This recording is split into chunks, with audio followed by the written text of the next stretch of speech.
We cannot afford to let hunger steal our children's potential anymore. During the International Women's Day celebrations in March this year, our president asked me to champion the voice of children in the nation. This is a call we have embraced and laid out in 3 broad areas: child provision, child participation, and child protection. We are starting with child provision by supporting the ongoing school feeding program in the country. We are championing the sustainability component of school feeding through school-based food production programs that target learning institutions, like you can see in the branded items that we have today: Feed One and Hunger. We are inspired by Mother Teresa's words, and I quote, "If you cannot feed 100 people, feed just one." We are working to ensure every child has access to a nutritious meal daily. Kenya aims to attain the universal school feeding target of 10 million meals daily by 2030. Currently, we are feeding 2.5 million children daily. I have a brand ambition to support 2 million children out of the gap of 7.5 million children who are yet to enjoy a school meal daily. In collaboration with the relevant state departments and partners, we are embarking on the following initiatives. First, we are establishing school kitchen gardens in all public schools to grow short-term nutritional crops like vegetables and herbs. Second, we are establishing fruit gardens in public schools to supplement the fruit intake for children. And third, for the schools with arable land, we will work with the Ministry of Agriculture and partners to support the production of food for the school. Ladies and gentlemen, I want to urge the county governments and elected leaders present to join us in this program and allocate a budget that will support school feeding programs in our schools.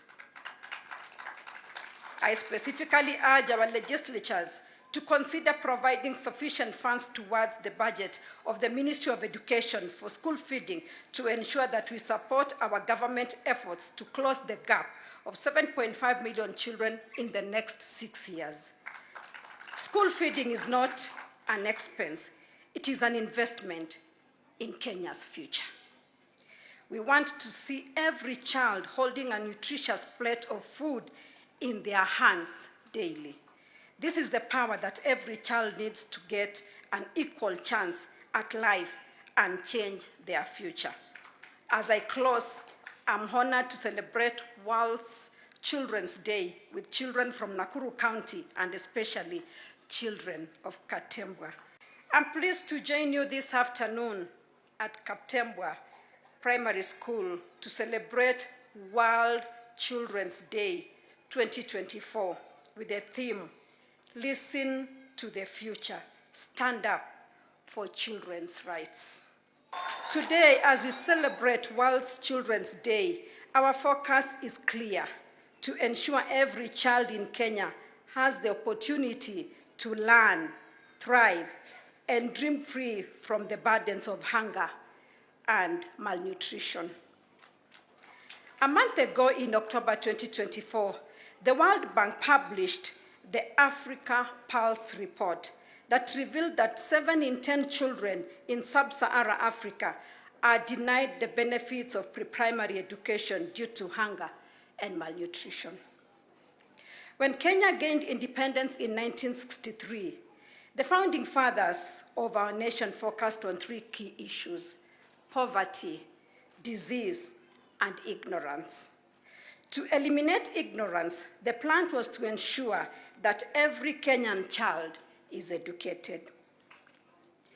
As a trained teacher, I know how difficult it is to teach a hungry child. Hunger is not just a pain in a child's stomach. It is a barrier to learning, a stolen opportunity, and a deferred dream.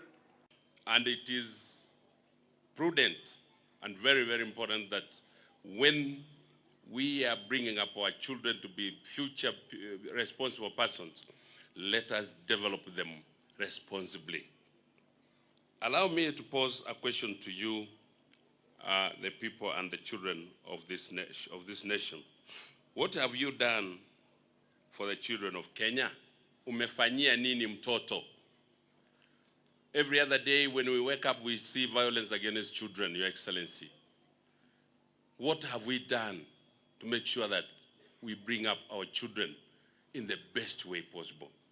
Wewe mzazi wa Kenya, umefanyia nini huyo mtoto kuhakikisha kwamba huyo mtoto anakuja vizuri ili ategemewe kwa maisha ya baadaye?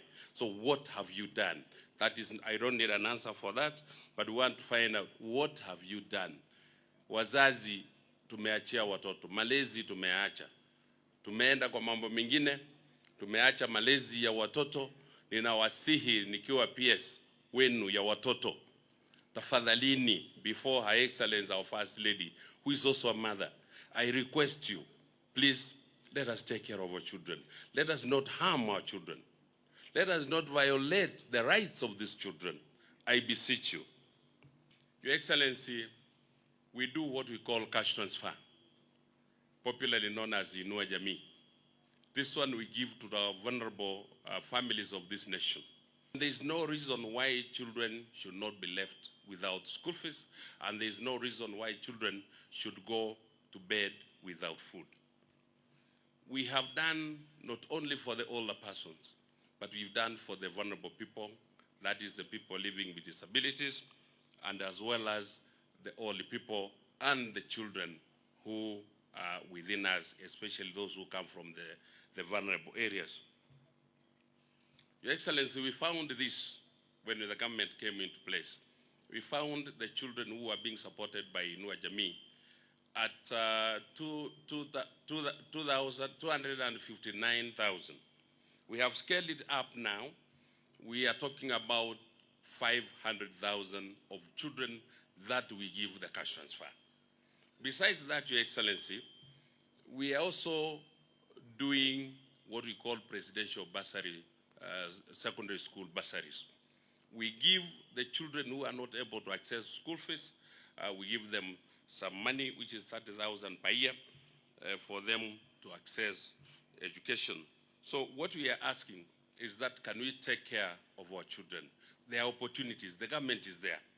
We are doing quite a lot as a government to make sure that our children are in a better place. And today is the World Children's Day, and therefore we are hosted by our children. We are hosted by the future. As teachers, we are happy to be here because we are co-creators of our children. As parents, we are here today because we also co-create our children, and we are collaborators of making sure that the future is safe.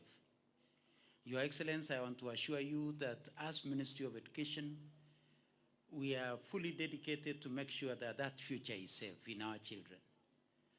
And as I conclude, as part of that assurance that we are ready for that future, we are all aware that in January we shall be having our grade 9 children. And as a process of ensuring that our grade 9 children are in a conducive environment, as government through the Ministry of Education, we are already constructing 11,000 classrooms. In these two, between these two schools, we are doing 10 classrooms as we prepare ourselves for the next year. We have also supplied books to this school, to the two schools in the ratio of 1:1 in all learning areas. And as you are aware, Your Excellency, our colleagues at the Teacher Service Commission has just confirmed 46,000 of our intern teachers. We are recruiting another 20,000 teachers in preparing for the future who are our children. So once again, Your Excellency, we would want to thank you for your commitment to be with our children. But the most important is your commitment from what we are wearing today. As I wear this cap, it says feed one and end anger. Because our children can only settle in a classroom if they are well taken care of. Because feeding a child is making that child steady in a classroom and ready to learn. So thank you very much for accepting to be our ambassador in school meals program. And we look forward to your ensuring that, as the deputy county governor said, that they are feeding ECD children. We also want to ensure that our children, by 2030, that we have a universal school feeding program, so that every child will be able to get an opportunity to learn, not with an empty stomach, but with a stomach that we shall have taken care of as parents. And we commit ourselves not to leave anyone behind and not to leave the future behind. Today is a very important day worldwide. We are celebrating our children. We want our children to see the future. We want our children to excel. So it's a very big testimony for us also as parents to see our children excel in such a manner that we want them to grow. It is our responsibility to make sure that our children get the right education, the right nutrition, our children get clothing, our children get shelter, and for the fatherless, we need fathers for them, and for the motherless, we need mothers for them.